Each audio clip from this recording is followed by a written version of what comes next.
예레미야가 3장 18절 말씀, 예레미야가 3장 18절 말씀인데요. 제가 가진 성경은 구약 1146페이지에 있습니다. 구약 1146페이지 예레미야가 3장 18절, 우리 한 절의 말씀이니까 합독하도록 하겠습니다. 예레미야가 3장 18절 우리 합독하도록 합니다. 18절입니다. 스스로 이르기를 나의 힘과 여호와께 대한 내 소망이 끊어졌다 하였도다. 아멘. 저는 오늘 예레미야가 3장 18절 말씀을 가지고 절망 속에 피는 소망이라는 제목으로 이야기를 나눠보려고 합니다. 영혼의 어두운 밤이라는 말이 있습니다. 영혼의 어두운 밤. 이 말은 16세기의 수도원의 기억을 주장했던 요한이라는 이제 수도사가 겪었던 일을 통해서 생긴 말인데요. 이 수도사 요한은 개혁을 반대하는 좀 개혁을 하기 위해 노력했던 자였어요. 그 당시에 부조리한 일들에 대한 그 일들에 대해서 이제 개혁을 해야 된다라고 주장을 했던 것이죠. 그러나 이렇게 주장을 하는 사람이 있는가 하면 그 반대는 누가 있습니까? 반대하는 자, 즉 개혁을 반대하는 자가 있었겠죠. 이렇게 개혁을 반대하는 이제 수도사들에게 납치돼 위협을 받았을 뿐 아니라 11개월 동안 독방에 감금을 당하게 됩니다. 이제 독방에 감금을 당하게 되는데 그 독방이 어떤 방이냐? 바로 가느다란 빗줄기를 제외하고는 어두움만 있었던 방이에요. 자, 이런 곳에서 지낸다고 생각해 보실까요? 11개월입니다. 하루도 아니고 11개월 동안 빛도 없습니다. 완전 깜깜해요. 완전 깜깜하다고 할 수는 없죠. 방금 이야기했듯이 한 줄기의 빛이 들어오는 그런 곳에서 11개월 동안 지낸다고 생각하시면 우리 성도님들은 어떠하시겠습니까? 저는 생각을 해봤습니다. 11개월 동안 그곳에 있으면 제가 그곳에 있었다면 어떻게 되었을까? 저는 미쳤을 것 같습니다. 솔직히 빛도 없고 정말 한 줄기의 빛이 보이는 그곳에서 너무 어두컴컴하고 제 스스로도 다운이 되고 제 스스로도 무엇을 해야 될지 이제 사리 판단이 이제 분별이 되지 않는 그 시간이 될 것 같아요. 대부분이 이런 질문을 하게 되면은 정말 힘들 것 같습니다라고 이야기하겠죠. 그러나 요한은 그러지 않았습니다. 그는 오히려 이 시간에 하나님을 더욱 친밀히 만나는 그런 역설적인 은혜의 시간을 보내게 됩니다. 그리고 그분은 자신의 경험 가운데 영혼의 어두운 밤, 즉 자신이 겪었던 그 11개월의 시간 속에서 영혼의 어두운 밤이라는 이 이야기를 하게 된 것이죠. 그런데 오늘 본문의 이제 말씀의 주인공이 되는 예레미야가 이렇게 영혼의 어두운 밤에 있습니다. 비록 저희가 3장 1절부터 18절까지의 말씀을 전체적으로 읽어야 되지만 그러지 않고 18절만 읽었지만 18절 말씀을 볼 때도 스스로 이르기를 나의 힘과 여호와께 대한 나의 소망이 끊어졌다라는 이 말만 봐도 이 고백만 봐도 지금 예레미야가 얼마나 이 힘든 상황에 있나를 다시금 보게 되는데 이 시작 그리고 또한 이렇게 예레미야가 경험하고 있는 어두운 밤 1절에서는 어떻게 이야기하고 있을까요? 성경 갖고 계신 분들은 우리 함께 읽어보도록 하겠습니다. 1절입니다. 여호와의 분노의 매로 말미암아 고난당한 자는 나로다. 자, 예레미야가 지금 바라보는 하나님의 손에 들려있는 것이 무엇일까요? 바로 매입니다. 매가 들려 있습니다. 그런데 어떤 매죠? 바로 분노의 매라고 이야기합니다. 그런데 하나님께서는 그 분노의 매로 무엇을 하신다고 이야기하십니까? 3절인데요. 3절 말씀도 함께 읽어보도록 하겠습니다. 종일토록 손을 들어 자주자주 나를 치시는도다. 자, 예레미야가 본 하나님의 손에는 무엇이 들려 있었다고요? 바로 분노의 매가 들려 있었다고 합니다. 그런데 그 3절에서 하나님은 그 매로 어떻게 하신다고요? 자주자주 자신을 치신다라고 이야기를 하고 있죠. 예레미야는 지금 사실 그 이스라엘이 겪고 있는 일에 대해서 이스라엘이 죄악됨을 통하여 이제 겪게 되는 일에 대해서 이야기하고 있는 것이죠. 사실 예레미야를 통해서 이야기하는 것입니다. 그리고 또한 여담으로 말씀드리면 예레미야는 지금 누구를 예표하는 것일까요? 예레미야 지금의 이야기를 보게 되면 누가 기억나십니까? 바로 예수님. 그렇죠. 고난당한 예수님의 모습이 생각이 납니다. 어쨌든 지금 본문으로 돌아와 다시 이야기할 때 예레미야는 지금 하나님을 봤을 때 하나님은 분노의 매를 들고 계시고 그 분노의 매로 자주 지금 자신을 치고 있습니다. 저도 어린 시절 말썽뿐만이 아니라 부모님의 말씀을 정말 듣지 않아 자주 맞았습니다. 정말 자주 맞았는데요. 물론 부모님께서 분노를 해가면서까지 저를 훈육하지 않으셨지만 부모님의 외는 어린 제가 감당하기에는 힘들 때가 있었죠.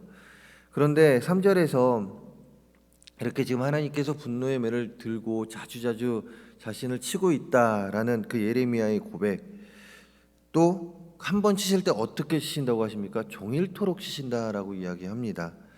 예레미야가 얼마나 고통스럽겠습니까? 고통스럽지 않겠습니까?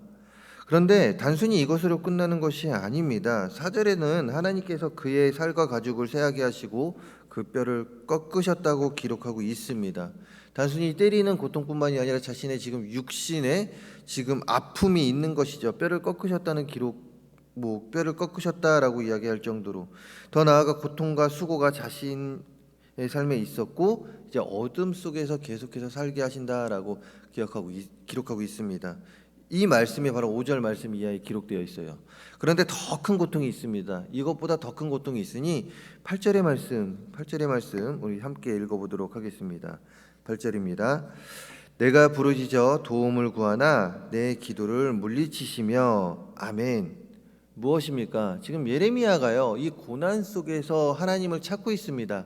하나님께 기도하고 있어요. 그런데 하나님은 지금 응답을 하고 계십니까? 안 하고 계십니까? 안 하신다고 지금 기록하고 있습니다. 예레미야는 지금 너무 힘들어서 하나님께 기도하고 있습니다. 하나님 살려주세요 라고 기도하고 있다라는 것이에요. 그러나 하나님께서는 침묵하고 계십니다. 예레미야의 고통 속에서 하나님께 도움을 구하지만 하나님은 침묵하고 계시고, 또한 이 일만큼 예레미야에게 힘든 일은 없습니다. 육신과 정신의 공통은 참을 수 있을지언정 하나님께 구함 가운데 그동안 자신과 함께 하셨던 그 하나님, 자신이 기도했을 때 응답해 주셨던 그 하나님이 갑자기 침묵하시니 얼마나 고통스럽겠습니까? 그 침묵 속에서, 하나님의 침묵 속에서 고난은 멈추지 않고요, 그 가운데 예레미야가 최종적으로 이야기합니다. 18절 오늘 말씀 무엇이라고 이야기합니까?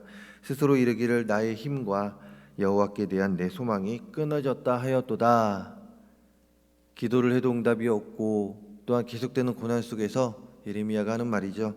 내 소망이 끊어졌다. 누구에 대한 내 소망이요? 바로 여호와에 대한 내 소망이 끊어졌다라고 이야기를 합니다. 예레미야는 자신의 영혼이 완전히 절망에 빠진 상태를 보여줍니다. 완전한 지금 어둠 속에 있다라고 고백을 하는 것이죠. 모든 것을 포기한 상태입니다. 이런 내용이 담긴 예레미야가 3장 1절부터 18절 오늘 묵상의 내용을 볼 때면 너무나도 마음이 어렵습니다. 특히나 성경을 보게 되면 어떤 그 말씀을 보게 될 때 참 마음이 어렵다라는 생각이 드는데, 그 말씀이 우리의 마음을 어렵게 만드는 그 말씀이 바로 예레미야가 3장 1절에서 18절의 말씀이 아닌가 합니다. 그렇다면 이렇게 봤을 때 너무나도 부정적인 내용들, 어려운 내용들만 기록되어 있는 이 18절, 3장 1절에서 18절 말씀 가운데, 그렇다면 하나님께서는 과연 이 말씀을 통해 우리에게 무엇을 이야기하고 있냐, 이것이에요. 참 쉽지 않은 묵상이 되고, 또 어떻게 보면 참 찾기 어려운, 하나님의 가르침을 찾기 어려운 이 말씀이 될 수 있을 텐데요. 이 말씀 3장 1절에서 18절 말씀을 자세히 읽고 묵상할 때면 키포인트가 하나 있습니다. 그것은 바로 8절이죠. 8절에서 무엇이라고 했습니까? 내가 부르짖어 도움을 구하나 내 기도를 물리치시며. 내 기도를 이제 하나님께서 물리치셨다라고 하는데, 사실 이거를 반대로 생각해야 됩니다. 물리치셨다고 해서 우리가 기도를 멈추는 것이 아니라 우리는 물리치셨다 해도 기도해야 한다. 물리치셨다 해도 기도해야 한다라는 것을 오늘 말씀에서 가르쳐 주신다라는 것입니다. 즉 8절에서 예레미야 선지자가 하나님을 찾았듯이 우리의 고난 속에서도 하나님께 대한 소망을 버리지 말고 끝까지 하나님을 찾아야 된다라는 교훈을 오늘 말씀을 통해서 우리에게 가르쳐 주신다라는 것이죠. 우리가 살아가는 길이 꽃길만 걸으면 얼마나 좋겠습니까? 저도 우리 성도님들이 다 꽃길만 걸었으면 좋겠습니다. 원하고 바라고 소원하는 그 모든 것들이 이뤄지고 우리 성도님들의 삶뿐만이 아니라 우리 성도님들의 다음 우리 자식들, 그다음 손자 손녀들, 그리고 또한 손자 손녀들을 통하여 이어지는 계속해서 그 믿음의 계보들, 그 계보들 항상 꽃길만 걸었으면 좋겠어요. 그러나 몇 번씩 말씀드리지만 우리의 인생은 꽃길보다는 무엇이 더 많습니까? 고통이 더 많은 인생입니다. 하지만 분명하게 기억해야 할 것은 이 고난 속에서도 고난으로 인하여 우리의 영혼이 어두운 밤에 있는 것 같이 느껴질 때도 하나님은 우리의 곁을 떠났다, 안 떠났다? 안 떠났다라는 것입니다. 어두운 밤에 있는 것 같이 느껴질 때도 하나님은 우리를 떠나지 않고 우리와 항상 함께하고 계신다는 것을 우리는 기억해야 합니다. 그러니 우리가 해야 될 것은 무엇입니까? 응답이 없습니까? 응답이 없는 것 같습니까? 그럼에도 불구하고 하나님을 찾아야 한다, 이것입니다. 내 영혼이 절망 가운데 있고 어두움 감 가운데 있다 할지언정 우리가 그 상황 속에서 해야 될 것은 오직 하나님만을 찾아야 한다라는 것이죠. 고난은 우리를 정결하게 하고 하나님을 더욱 간절히 찾게 만드는 기회가 됩니다. 그러면서 우리의 신앙을 한 단계 이제 업그레이드 시키는, 즉 더욱 성숙해 하는 시간이 됩니다.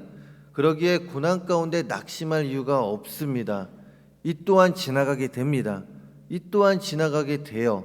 그리고 또 하나님께서는 언젠가는 이 시간을 멈추십니다. 어떤 시간이요? 바로 우리가 겪고 있는 이 고난의 시간을 멈추시고 그 이후에는 다른 삶을 보여주신다, 이것이에요.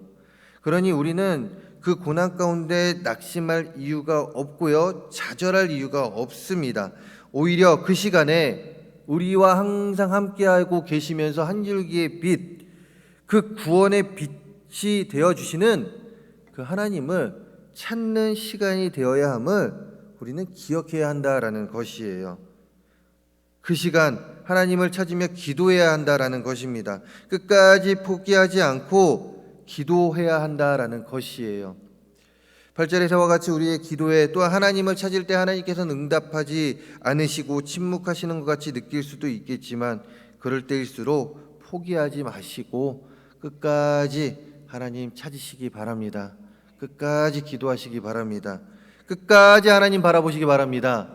이것이 바로 우리 그리스도인의 삶입니다. 그럴 때 우리는 더 낙심하지 않게 될 것입니다. 고난에 고난이 덮친다 할지라도 이겨낼 수 있습니다. 왜요? 기도할 때 영혼의 어둠 속에서 한 줄기의 빛을 비춰주시는 하나님을 바라보게 될 것이고, 또한 우리가 하나님을 찾을 때에 우리가 느끼지 못하지만 하나님은 하나님의 일을 하고 계십니다. 누구를 향한 일이요? 바로 우리들을 향한, 하나님을 찾는 자에 대한 일을 하고 계시는 분이 바로 하나님이십니다. 그리고 그분의 뜻을 우리는 깨닫게 될 것입니다. 그러기에 하나님을 끝까지 찾으시는 우리 모두가 되기를 간절히 소망합니다. 말씀을 마무리하려고 합니다. 우리는 예레미야 고백 속에서 극심한 고난 중에서 극심한 고난 속에서도 하나님을 찾아야 함을 배우게 됩니다. 하나님께서는 결코 우리를 버리지 않으십니다. 우리의 기도에 침묵하시기도 혹은 고난으로 인하여 하나님께서 우리와 함께하지 않는다라고 생각할지 모르겠지만 그것은 단순히 우리의 생각일 뿐이지 하나님은 결코 우리를 버리지 않고 우리와 지금도 동행하고 계십니다. 지금 이 시간에도 우리와 함께하고 계시고 우리가 이 예배가 끝나고 나가는 그 길 앞으로도 항상 우리와 항상 함께하고 계실 것입니다. 그리고 매일같이 소망의 빛을 비춰주실 것입니다. 그리고 또한 그 고난 속에서 하나님을 찾을 때에 우리를 더욱 성숙해 하실 것입니다.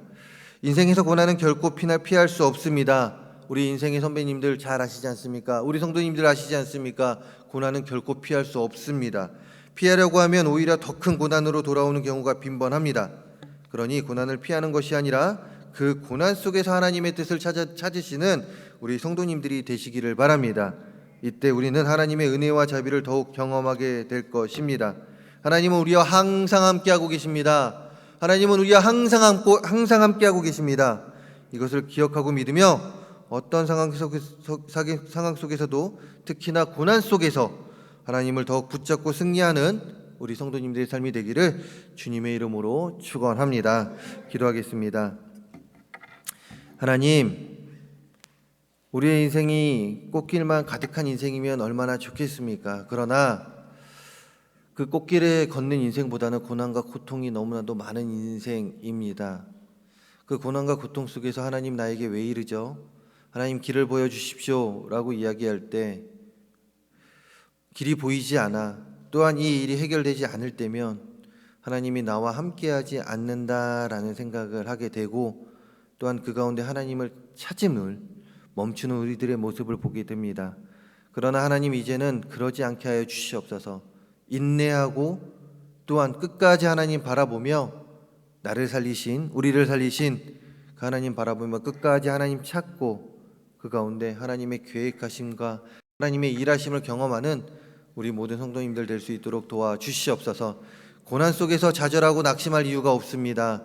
오직 하나님 더 바라봐야 될 그 일밖에 없습니다. 하나님만을 더욱더 바라보는 우리들의 삶이 되게 하여 주시고, 그 가운데 나를 향해 일하시는 그 하나님의 은혜 가운데 감사가 넘치는 삶을 살아가는 우리 모두가 되게 하여 주시옵소서. 이 시간 아름다운 예물 드리는 손길들 기억하여 주시고, 이 예물 가운데 하나님 많은 기도의 제목들 담았습니다. 그 기도 제목에 하나님이 함께하여 주시고, 특히나 감사의 기도 제목 담았사오니 더 큰 감사가 일어나는 일들이 우리 가정 가운데 더욱더 일어나게 하여 주시옵소서. 이 예물 아름답게 쓰여지는 귀한 예물들 되게 하여 주시옵소서.